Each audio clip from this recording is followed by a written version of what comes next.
J'ai fait pas mal de vidéos où je vous expliquais que la base de la survie était l'anticipation et l'organisation. Encore, faut-il planifier ce que l'on a prévu. Je vous avais fait une vidéo sur la sécurité opérationnelle. Voici le plan PACE, qui est utilisé par les armées pour planifier des opérations. Le survivaliste, vu l'enjeu de la survie qu'il vise, a tout intérêt à être mais vraiment très préparé à ce qui peut lui tomber dessus, et sa situation s'apparente à celle d'un militaire en exercice et sur le terrain en opération. Mais que veut dire PACE et à quoi sert-il pour des situations de communication face à une catastrophe? P pour primary, principal en français. Pour ce premier point de planification, vous devez imaginer des scénarios multiples liés à des catastrophes très variées. On en a déjà fait dans plusieurs vidéos et vous avez vu que selon les circonstances, que les actions à faire et les réactions à avoir pouvaient être extrêmement différentes et variées, en plus de l'aspect personnel lié à votre lieu d'habitation, votre préparation et vos objectifs de survie. Par exemple, est-ce que je fais une survie sur place ou est-ce que je pars en voiture ou par un autre moyen le plus loin possible? Tout est très différent aussi si une attaque nucléaire a eu lieu près de chez vous ou si vous êtes suffisamment éloigné d'une ville stratégique pour activer un autre plan que celui de l'évacuation. À vrai dire, personne ne peut répondre à votre place sur la conduite à tenir. Il faut juste que votre plan d'action soit adapté à la situation et parfaitement viable. On va résumer en disant qu'il s'agit de votre plan A. J'avais fait une vidéo d'introduction sur comment réunir une famille éparpillée lors d'une catastrophe. On pourrait envisager un plan de communication et de rassemblement. Si vous êtes seul et que vous devez appeler votre groupe de survie pour vous rassembler, vous êtes dans la même situation. Le plan principal est simple. Que vous soyez chez vous ou en déplacement, vous devez avoir sur vous les numéros à appeler sur divers supports et en tête du fait que c'est le premier geste que vous devez faire en cas d'effondrement ou de catastrophe majeure. Pour l'instant, votre plan A fonctionne. Si vous êtes bien préparé et que votre groupe de survie a anticipé une attaque à IEM, vous êtes tous équipés de cages de Faraday pour protéger vos équipements électroniques et vous pouvez communiquer. Mais combien y auront pensé et combien auront protégé à temps l'ensemble de leur électronique? A pour alternate, secondaire en français. C'est ici qu'intervient votre plan B, le plan alternatif si le plan A a des ratés. Dans une situation d'effondrement, il est logique que votre plan A ne soit pas forcément applicable car il y a beaucoup d'éléments imprévus sur lesquels vous n'aurez aucun pouvoir. Un de ces paramètres pourrait être une attaque à IEM qui vous priverait totalement de communication avec votre famille ou votre groupe de survie. Je prends volontairement un exemple plombé de difficultés pour vous expliquer la nécessité de créer un plan PACE, car si l'armée l'utilise, c'est qu'il a une bonne tenue face aux difficultés. Nous sommes dans le cas où les communications fonctionnent, mais pour une raison X ou Y, votre famille ne répond pas, ou du moins, un de vos proches ne vous a pas joint à l'annonce de la catastrophe. Si l'ensemble de votre famille ne répondait pas, ce serait plus embêtant et beaucoup plus inquiétant. Si les communications fonctionnent encore, Internet est aussi disponible.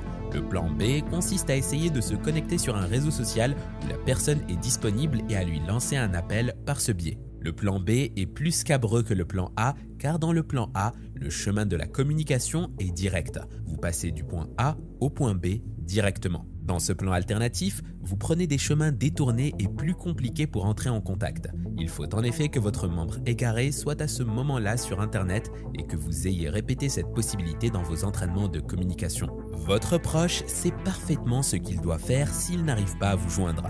Il se connecte sur ce réseau social et accède à ses messages privés pour communiquer par ce biais.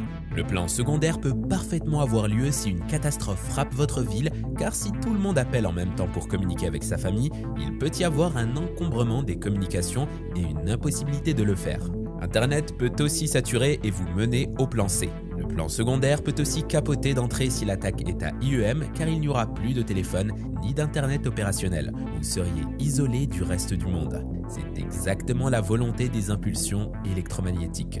On suppose que les armées pourraient communiquer avec un réseau interne protégé en Faraday. Avec un peu de chance, votre famille ou les membres de votre groupe de survie se rapprocheraient d'une équipe de secours militaire qui vous autoriserait à passer le coup de fil que vous attendez. Dans la négative, il faudrait passer au plan C. C pour contingency.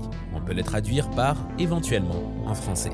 C'est ici qu'intervient votre plan C si votre plan B de rechange ne fonctionne pas. Votre situation se corse. Les plans A et B sont inopérationnels. Vous passez à ce qui peut éventuellement sauver votre communication, le contact direct. Toujours dans l'idée que les communications fonctionnent et que Internet aussi, vous pouvez vous déplacer. En effet, si des IUM ont été lâchés dans l'atmosphère, tous vos électroniques aura grillé et votre voiture n'échappera pas à la panne totale vu la dépendance à l'électronique de tous les véhicules modernes. Nous sommes d'abord dans l'idée que tout fonctionne. Dans ce plan C, vous allez tout d'abord essayer de joindre le lieu de travail de la personne, votre femme par exemple, et donc passer par un intermédiaire pour réussir à la joindre.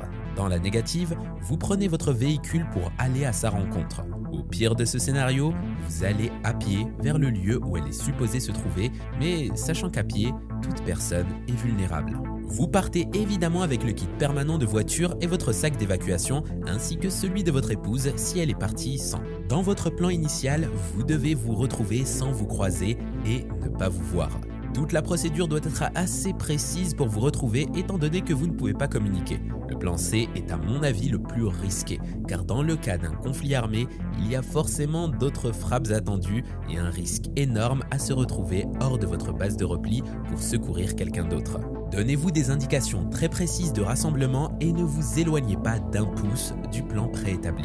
E pour Emergency, urgence en français. Ce serait intéressant de viser directement le plan d'urgence dans ce plan PACE, mais il doit rester un plan de secours après avoir éliminé toutes les possibilités des autres étapes, car c'est le plan le moins facile à utiliser. Dans le cas d'une communication possible, il consiste à utiliser un radioémetteur ou un talkie-walkie professionnel pour communiquer avec votre proche qui est encore à l'extérieur au moment de la catastrophe.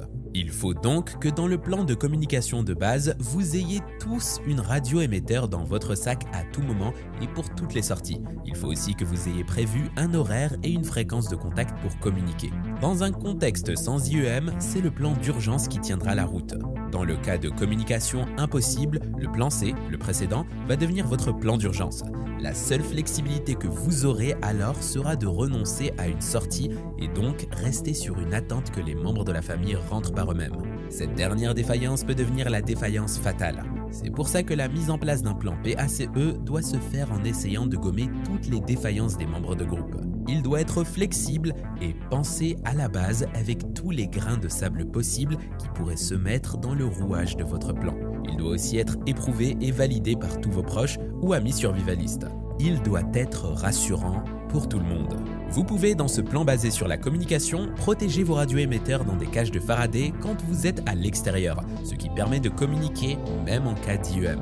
Le pouvoir ne doit jamais quitter votre camp dans toutes les situations. N'hésitez pas à vous abonner, liker et partager la chaîne pour avoir encore plus de sujets survivalistes.